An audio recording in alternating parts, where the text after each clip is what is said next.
Jadi gini, memang ya ketika menjual tanah itu terkadang terkendala oleh bangsa jin yang menempati lokasi tersebut.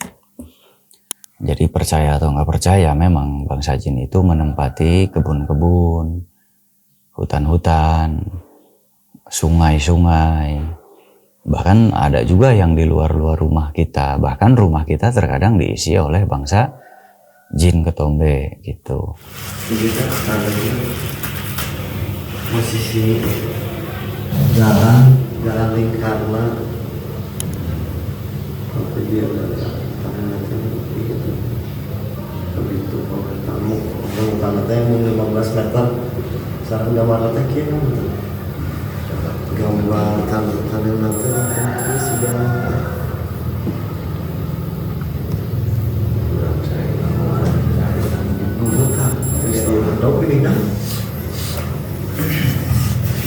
jalan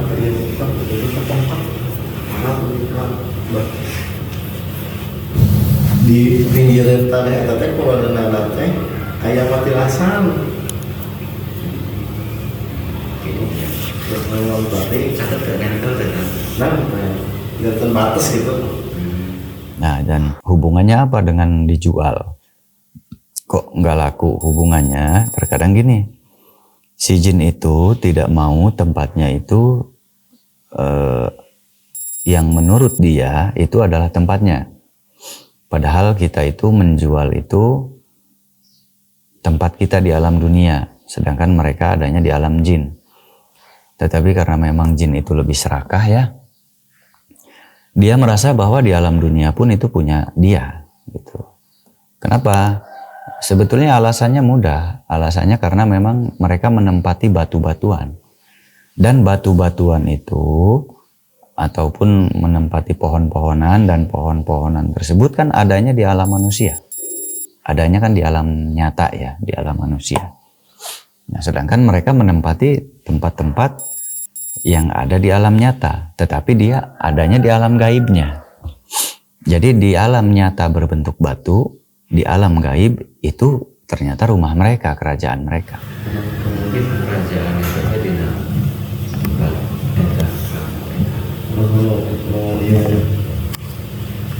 Karena abis itu jangan jalanin kalau anak eta ya. Kalau teh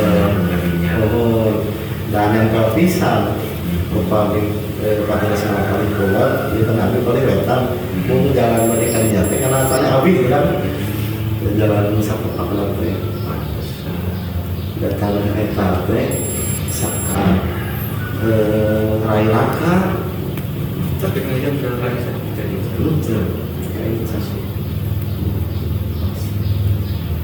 kelamatan salah karomas jadi kalau sekolah ada malam seportos kerajaan kanggo perang kan belum tempatnya ada mau kakas aya nu ieu kan saat akan disana perang kabarana teh sama aya peti 3 meter sudah aya 50 juta. Jadi dengan letaknya batu dan letaknya pepohonan itu mempunyai aura yang berbeda gitu. Jadi mereka itu, bangsa jin itu mencari tempat yang memang sudah ada aura bawaan. Jadi auranya tuh semacam naungan gitu ya, semacam naungan lah, sehingga mereka tinggal memperbaiki lalu menempati lalu membangun. Karena mereka sudah merasa dan melihat bahwa di sini ada naungannya nih. Nah, berbentuk seperti aura. Nah, ditempatilah oleh mereka. Dan tanpa mereka sadari dari awal, ternyata itu nyambung ke alam manusia. Di alam manusia itu bentuknya batu. Nah, sedangkan di alam mereka hanya berbentuk energi, hanya berbentuk aura yang mereka manfaatkan untuk rumah. Ternyata di alam manusia itu adalah batu bentuknya, ataupun pohon, ataupun apa dan lain sebagainya. Nah, Jadi lokasi jin yang ditempati itu di alam mereka itu adalah membentuk naungan sehingga mereka mempunyai feeling, insting dan mempunyai keinginan untuk menempati tempat itu. Nah, ternyata di alam manusia tuh ada bentuk-bentuknya, misal lubang, gua, gitu. Bangsa jinnya nggak tahu kalau itu gua, bangsa jinnya nggak tahu kalau itu batu, bangsa jinnya nggak tahu kalau itu pohon. Mereka tahunya di alam mereka ini ada bentuk aura yang bisa ditempati oleh mereka karena bisa menjadi perlindungan untuk mereka. Nah, jadi ini jadi sengketa jadinya, makanya sering menjadi sengketa bahwa ini ada di alam kami manusia. Kata bangsa jin itu ada di alam saya.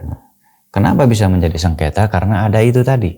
Di alam jin itu ada bentuknya seperti itu, di alam manusia ternyata bentuknya pohon lah, batu lah, air lah, danau lah, gua lah gitu. Nah, jadi itulah penyebab manusia bersengketa dengan bangsa jin. Karena alam ini hanya dibatasi oleh hijab pembatas.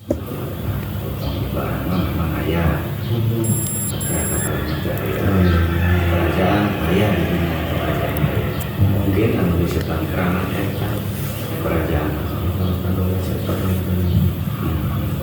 tangi cal tanah itu saya kumpul ya saya karena siapa pertama ada yang berpisah untuk ayah tawar menawar sahabat dipecah itu lagi dimirah itu kan yang bisa dan dimirahkan gitu penting malah ayolah gitu rumahnya besar balik gitu lah bagi asal ketutupan sedaya sama tapi modalnya seberapa itu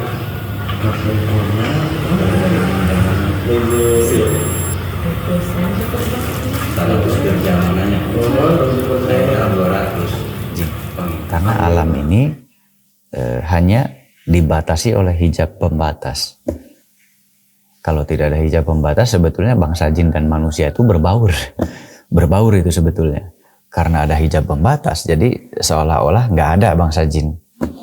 Nah, tapi harus diingat Allah menciptakan jin dan manusia. Itu jelas di Al-Quran. Ya. Dan bangsa jin bukan berarti tidak bisa berdialog dengan manusia, sangat bisa. Di zaman para nabi, dulu banyak sekali masyarakat yang diganggu oleh jin. Nah, jadi di zaman para nabi pun masyarakatnya sudah diganggu oleh bangsa-bangsa jin.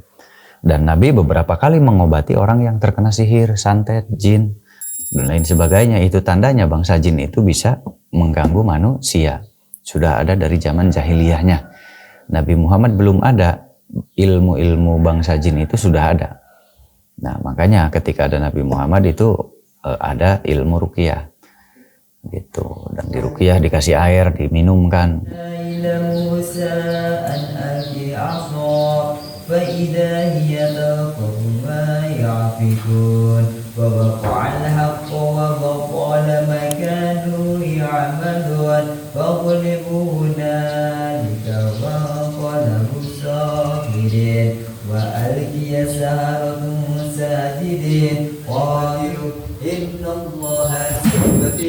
Innallaha sayubtilu innallaha la yuflihu 'amalal mufsidin wa yuhiqqullahu al-haqqa bil kalimati walau karihul mujrimun. Bismillahirrahmanirrahim wa alqi ma fi yaminika taqfa ma suna'un innama suna'u kaidus. Nah, itu adalah upaya untuk mengusir jin. Nah, jadi si bapak tadi mau menjual tanah. Kenapa kok menjual tanah sulit? Apa hubungannya menjual tanah dengan kerajaan yang ada di tanah itu? Jadi ternyata di tanah itu tuh ada kerajaan gaib. Di tanah itu ada kerajaan gaib dan kerajaan gaib itu wilayahnya lumayan cukup luas di situ. Ketika saya cek melalui tanah ini ya, dan tadi beliau membawa tanah lalu saya cek ternyata ada kerajaan gaib. Nah, dan kata beliau di situ ada peti, tapi kata saya di situ nggak ada peti, banyaknya pusaka kata saya. Kalau pusaka di situ banyak. Dan ternyata beliau bicara bahwa itu ada tempat keramat di situ. Nah, berarti kesimpulannya di tempat keramat itulah kerajaan tersebut berdiri. Nah, terus si bapak bilang lagi, memang tempat keramat itu konon dulunya tempat membuat pusaka. Nah, berarti tepat prediksi saya. Jadi kalau misalkan ada orang seperti kerajaan kanggo perang itu kan belum Saudara saya tempatnya dalam ada mau ke atas. Aya nu ieu kan saat akan disanak barang kabarana gitu. Soalnya mah aya peti 3 meter sudah kaya dengan waktu itu aya. itu ayam itu memang kerajaan gaib memang hanya lebihnya kerajaan gaib mungkin kalau disebut seperti rasanya kan kerajaan gaib dengan sejak namanya kerajaan gaib atau mungkin kalau itu masalah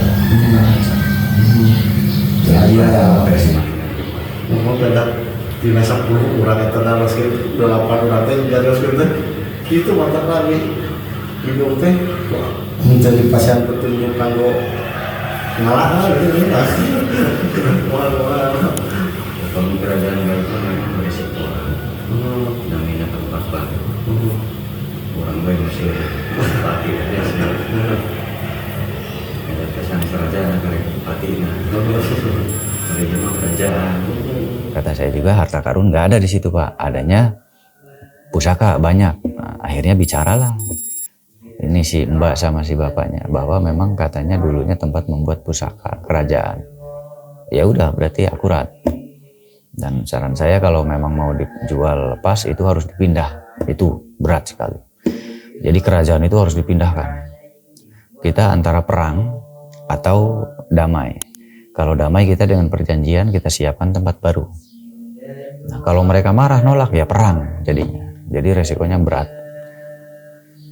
Nah, apa hubungannya dengan dijual sulit? Hubungannya bangsa jin itu tahu ketika dijual nanti akan ada kerusakan-kerusakan oleh manusia.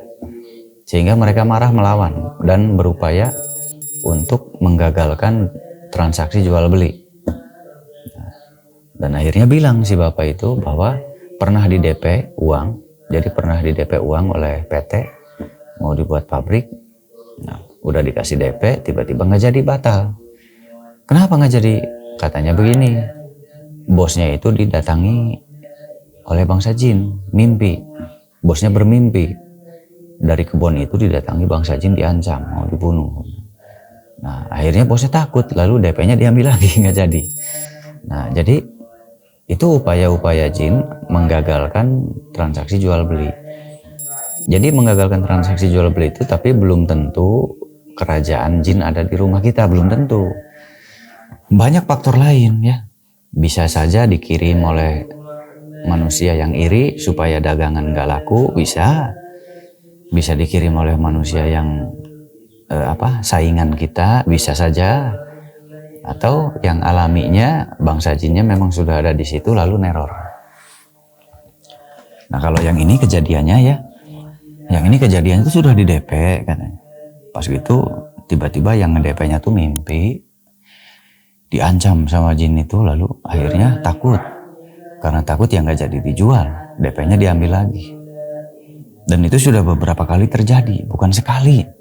Bukan sekali ternyata, kejadian itu terjadi beberapa kali. Nah, bahkan beliau katanya sudah 10 paranormal didatangi. Berarti ini yang ke-11 saya. Sudah 10 paranormal yang datangi tapi gagal. Dan bahkan ada yang berpendapat di situ ada peti. Nah, ada harta karun berarti. Nah, bercerita di situ ada harta karun. Kata terus saya cek tanahnya. Di sini nggak ada harta karun, adanya kerajaan. Kalau pusaka banyak kata saya. Dan akhirnya diakui oleh si bapak. Iya memang di situ ada tempat keramat. Nah, kerajaannya berarti di situ. Tempat keramat itu tempat apa Pak? Kata saya. Itu tempat keramat itu pembuatan pusaka zaman kerajaan. Nah, berarti tepat kata saya. Iya Pak, kalau harta karun nggak ada, tapi kalau pusaka banyak. Berserakan di situ. Dan akhirnya si bapak bicara, bilang ngobrol ya. Katanya di situ sering ada korban jiwa. Jadi sering merenggut nyawa katanya. Ah, saya kaget. Kok bisa? Ngapain orang-orang ke situ? Nyari pusaka ternyata. Banyak yang nyari pusaka, banyak yang nyari harta karun. Yang paling banyak adalah mencari harta karun, tetapi mereka malah jadi korban nyawa, kehilangan nyawa di situ. Nah, kata saya di situ nggak ada harta karun, Pak. Adanya pusaka. Kalaupun ada harta karun itu iming-iming supaya banyak orang datang ke situ lalu dimakan sama dia. Nah, jadi diiming-imingi seolah-olah harta karun, padahal nggak ada harta karunnya. Itu hanya pusaka aja. Nah, jadi tempat ini ngeri loh, karena memang kerajaan ya. Jadi banyak memakan nyawa di situ, banyak memakan korban, banyak memakan tumbal. Diiming-imingi di situ ada harta karun 1 peti, padahal nggak ada, dan akhirnya jadi tumbal. Dan yang mengejutkan lagi, katanya si bapak suatu hari pernah menemukan ular yang besarnya tuh melebihi pahanya. Nah, itu lebih akurat. Kenapa? Karena saya merasakan di situ ada kerajaan ular juga. Mungkin saja ular-ular tersebut adalah ya sesuatu, itu mungkin saja.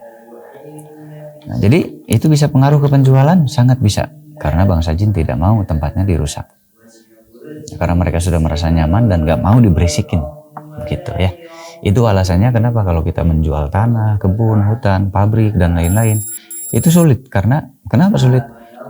Karena ada bangsa jin yang mungkin sudah betah tinggal di situ. Ada bangsa jin yang memang merasa mungkin ini tempatku, dan akhirnya ketika manusia menjualnya sulit karena diganggu, diteror itu pembelinya.